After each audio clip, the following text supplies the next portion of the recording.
في حادثة مؤلمة لكنها كشفت عن وعي المجتمع وتكاتفه، تداول ناشطون على موقع فيسبوك صورا التقطتها كاميرا مراقبة لمجرم خطير تحرش بطفلة في العاصمة صنعاء وتتبعها حتى وصلت إلى منزلها، وعند محاولته الاعتداء عليها تفاجأ بوجود كاميرا مراقبة في المكان ما دفعه للفرار فورا. أسرة الطفلة بعد مراجعة تسجيلات الكاميرا تمكنت من استخراج صورة واضحة للمتهم وقامت بنشرها على مواقع التواصل الاجتماعي، موجهة نداء عاما للمساعدة في التعرف عليه وضبطه.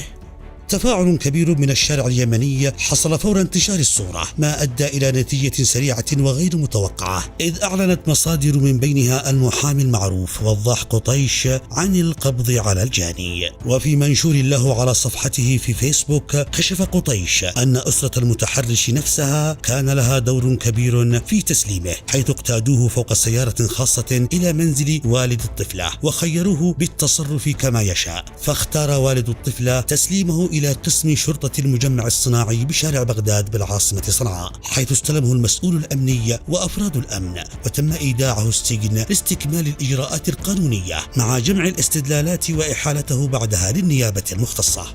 وفي ظل تزايد مثل هذه الحوادث